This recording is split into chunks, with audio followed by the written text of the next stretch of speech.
one never changes.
Look at this.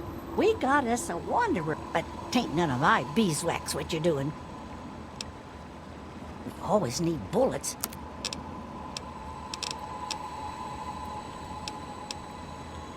Some fellas came out here a while ago that said they was looking for some do-gooder that came out from one of them vaults. I told them I ain't seen nobody like that and sent them on their way. They might still be around here, though, if you think you can help them. My boys are hunting lurks. Finest meat you could get, but he don't move around in your stomach like right dangerous, those things. Just as soon take your head off as look at you.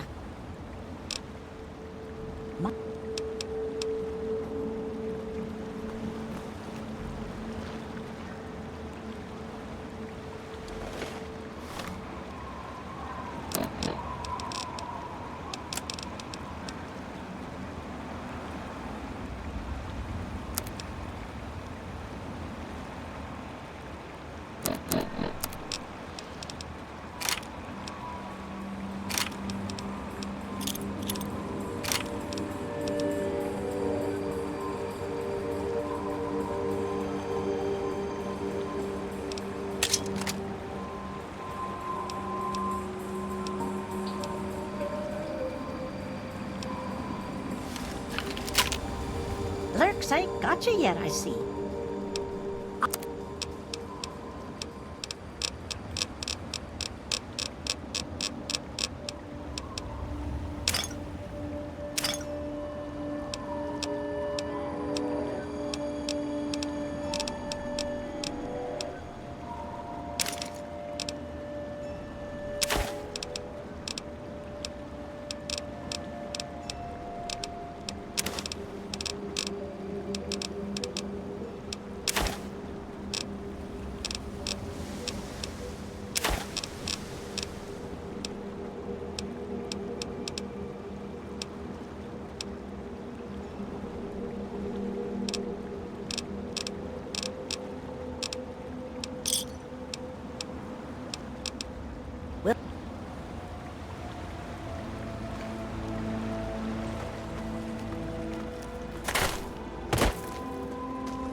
Those monsters, Those things. They keep coming. They scare me. Make it stop.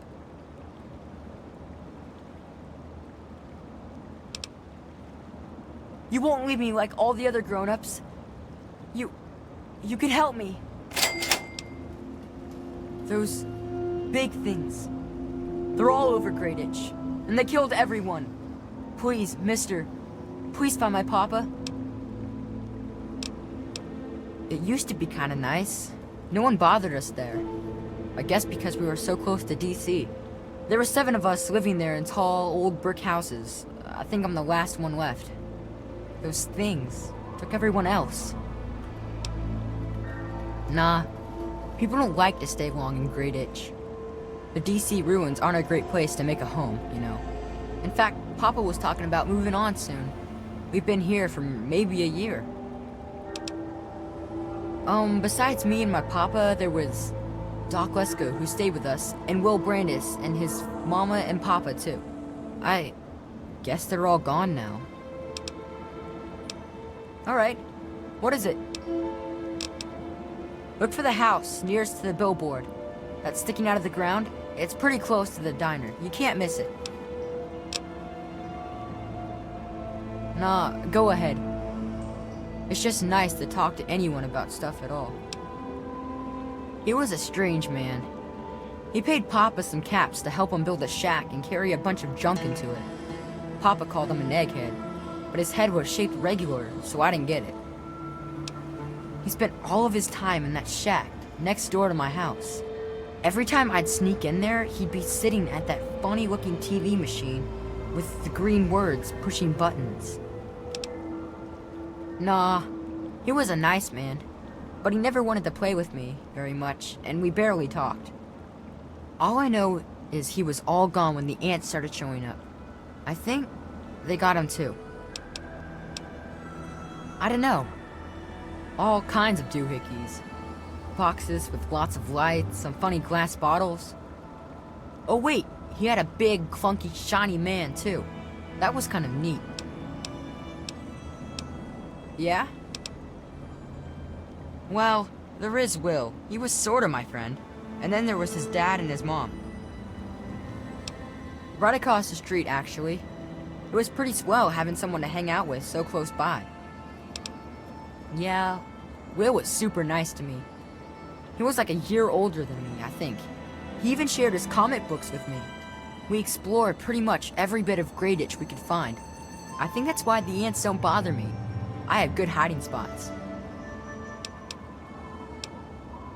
Well, his mom was nice too.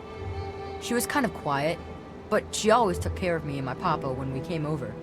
I think she was sad that my mom was gone. Will's dad was... well, I don't want to be mean, but he was kind of scary. He was like, always watching me and my dad real careful, like he didn't trust us or something. He always kept staring at us from the windows of his house and typing stuff into his TV box. Will said his dad was like an old soldier or something, but he didn't like doing that stuff, so he quit.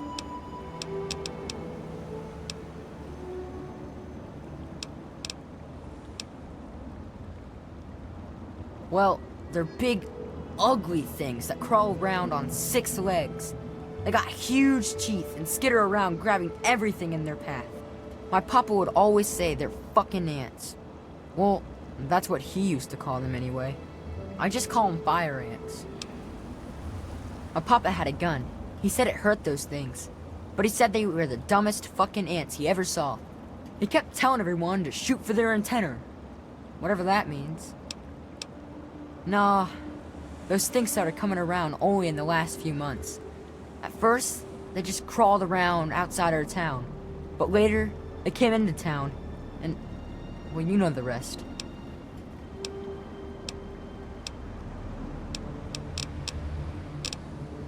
You will? Really? Thanks a whole lot. My house is the one closest to the huge sign and the old diner. Please, find my papa and make him come back. You know, maybe this will help and maybe it won't. But Papa hid a bunch of stuff behind the old diner and a dumpster. He trusted me with the key, and said it was for emergencies, but I bet he wouldn't mind you having it. Well, there is the personal shelter next to the old diner. Papa always said to stay away from it, but I guess it's supposed to be safe. I'll head over there and wait inside. Hurry back.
What's this funny suction hose for?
Now I know what a TV dinner feels like.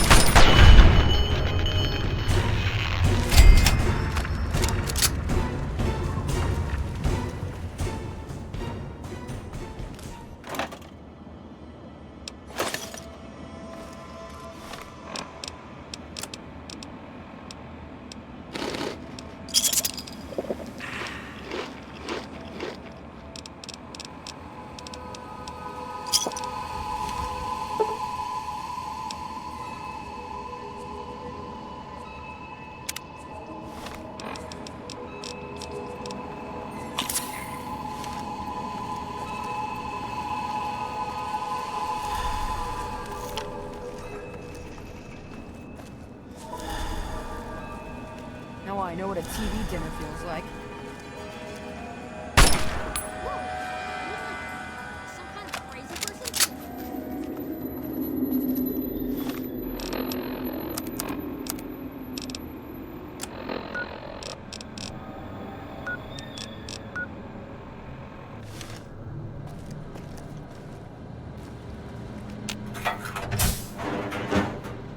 Come on, tell me already.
This could be the 5th time I've forgotten the code to my desktop terminal. I really must learn to be more organized. The password for my terminal is Formicidae. How hard could that be for me to remember? Note to self, destroy this holotape as soon as move to new lab is complete. This could be the 5th time I've forgotten the code to my desktop terminal. I really must learn to be more organized. The password for my terminal is Formicidae. How hard could that be for me to remember? Note to self, destroy this holotape as soon as move to new lab is complete.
Is there any food in here?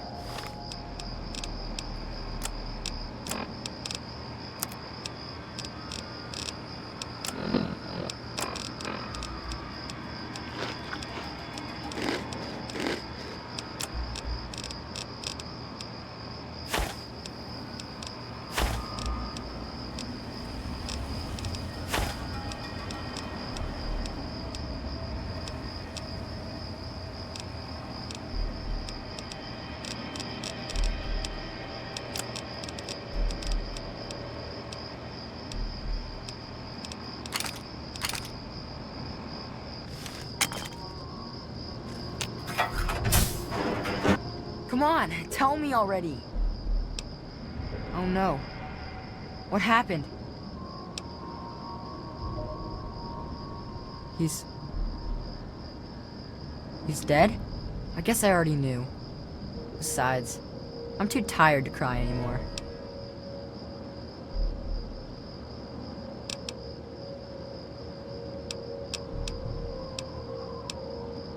You gotta stop it! So this can't happen to anyone else's family ever again. I wish I had met you a long time ago. Then maybe my dad would still be alive. Be careful! Come on, tell me all.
If you're listening to this tape, then my brains are splattered all over a wall somewhere, and you've got a job to do.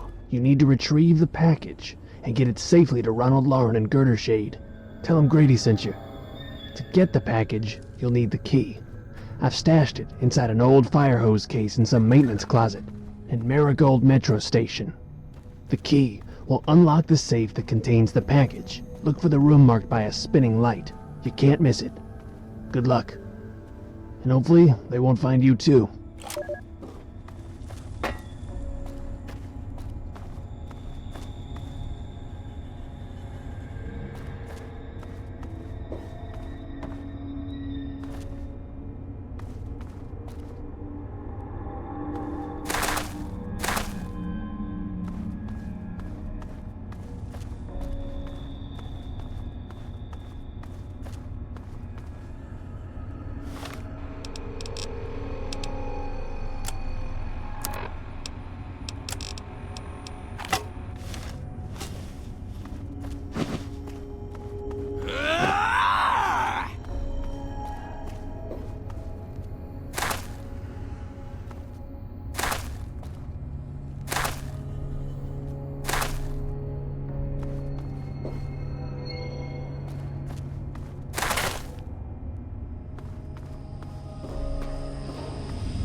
Well, you startled me.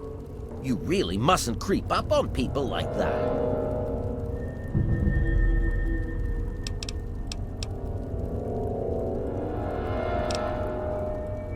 Well, yes, I suppose I am. Dr. Weston Lesko's my name, and it's good to make your acquaintance. What brings you to my little experimental ecosystem? My experiments are of a complex nature and would take a scientist to explain. Oh wait, I'm a scientist. How marvelous. My foray into reducing the girth of these insectoid creatures is of utmost importance. I intend to generationally reduce their immense stature by way of a pre-birth induced mutagen. Isn't that clever?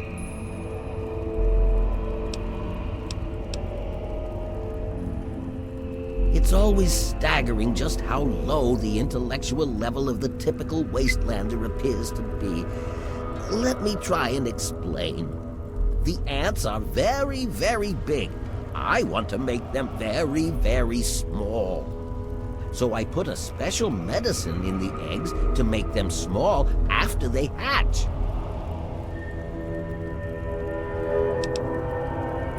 Well, this is rather embarrassing, so you'll have to forgive me, but it appears that I've made a slight miscalculation in my mutagen samples.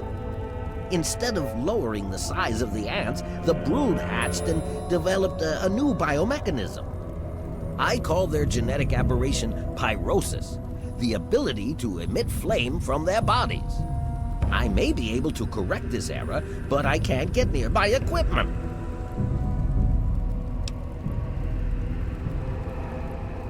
I'm afraid it's not that simple. The mutagen has already been injected into the ant queen. She has enough in her body to last for years. My problem right now is I can't reach my terminal to make the proper adjustments and repair the damage I've caused. My portable terminal is set up in the hatchery chamber near the ant queen. If I can reach it, I can continue to work on improving the mutagen.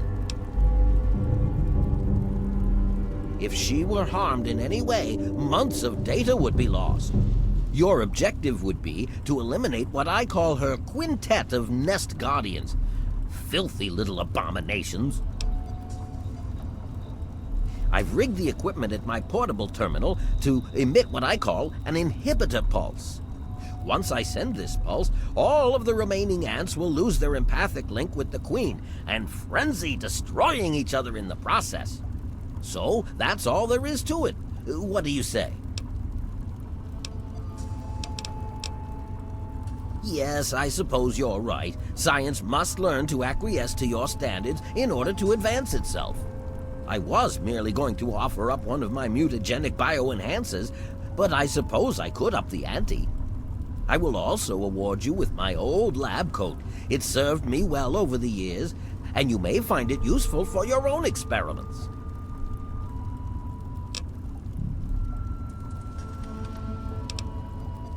You will? How marvelous! Be careful, my friend. The nest guardians can be quite tenacious.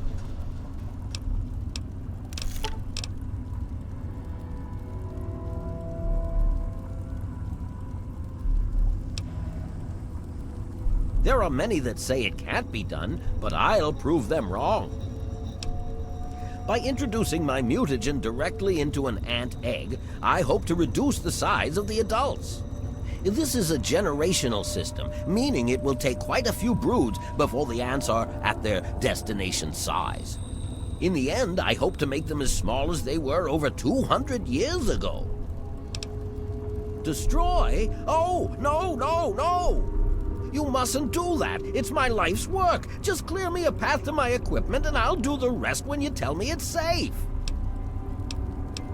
Yes? Well, the mutagen has enhanced their fortitude and provided them with what I call pyrosis, the ability to emit flame biologically. They're quite radiation-free, however. Well, as radiation-free as any other mutated creature in the wasteland. Playing with genetic codes isn't simple. Do you realize one tiny tweak at any point in the last million years could have completely changed us? Going from attempting to change their size to generating their pyrosis ability is no surprise at all. I'm afraid they are not susceptible to anything I can think of that wouldn't harm the garden variety giant ant. Just aim for their antennae if you can. It will confuse them quite a bit. The stimulation of the subject's evolutionary trigger by the mutagen caused a biodefensive reaction metamorphosing the ant's venom glands. This process caused unexpected oscillations in the venom molecules at such a vast rate it produces a thermodynamic biochemical reaction. As the subject ejects the volatile solution, it becomes conflagrant due to new structures in its maw. I call its calefaction array. Amazing, isn't it?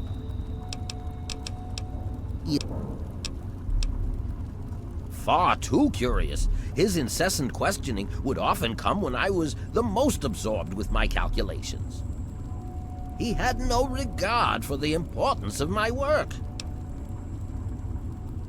All scientists take responsibility for their failures because it comes with the territory. I will take this experimentation to completion without roosting on the moral high ground. If I allow emotions to enter the mix, all this time and energy spent will have been for nothing. You have your ideals and I have mine. I'm down here to complete my experiments at any cost. If that means the loss of a few lives to save generations of lives in the future, it's a small price to pay. I can't risk leaving this place. I have to continue monitoring the hatchery for any further mutations in the next brood. I have no time for children and their petty games. What do they know about the importance of my work?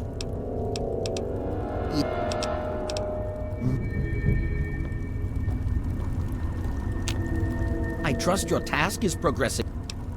Please don't insult my Now,